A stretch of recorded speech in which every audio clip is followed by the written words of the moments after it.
माहिद और सहर मिलकर बचाने वाले हैं दादा हुजूर की जान। माहिद जब सहर को लेकर नियाजी मंजिल पहुंचता है और अपने दादा हुजूर से सवाल जवाब करता है तो बहुत सी ऐसी बातें हैं जिन्हें सुनकर दादा हुजूर को बहुत गुस्सा आ जाता है और वो तभी कहते हैं, नामाकूल, अपनी ज़ुबान बंद कर वरना हम तेरी ज़ुबान हलक से खींच लेंगे। तो माहिद यहाँ पर बढ़ते हुए कहता है, दादा हुजूर, आपको इतनी नाराज़गी किस बात की है? आपने अभी तक जो कुछ औरतों के बारे में समझाया है वो सब कुछ गलत है। तो दादा हुजूर कहते हैं कि जो हमारी कानूनी किताब में लिखा है या फिर जो कौम की किताबें होती हैं, जो उसमें लिखा है, आज तक हम वही अपने सबको बताते आ रहे हैं और उसी का पालन करते आ रहे हैं। माहिद कहता है, दादा हुजूर, उसमें ये बिल्कुल भी नहीं लिखा है। जो आपकी सोच है, आपने जो कुछ समझा है वही आप अपनाते आ रहे हैं। हमने जो उन किताबों को पढ़कर सीखा है, समझा है, कल हम जमात के सामने अपनी सारी राय रखने वाले हैं। उसके बाद कौम तय करेगी कि वो हमारे विचारों से सहमत होगी या आपके विचारों से सहमत होगी।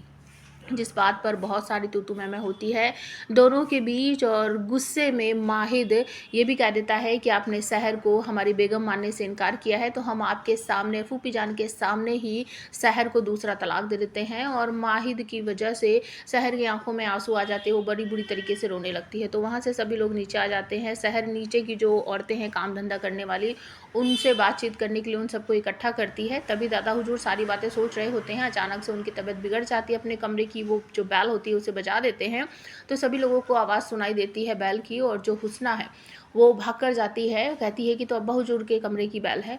वहाँ जाकर देखती है कि बहुत ज़्यादा तबीयत ख़राब है। अब्बा अब्बा करके वो कहती है, क्या हुआ क्या हुआ? कहते हैं, दवाई दवाई। तो वो दवाई का डब्बा उठाती है, उसके बाद कहती है, कौन सी दवाई? कौन सी दवाई की पर्ची देखो कि पर्ची में कौन सी दवाई की, सबसे ऊपर वाली देखो, हमें नहीं समझ आ रहा कौन सी दवाई।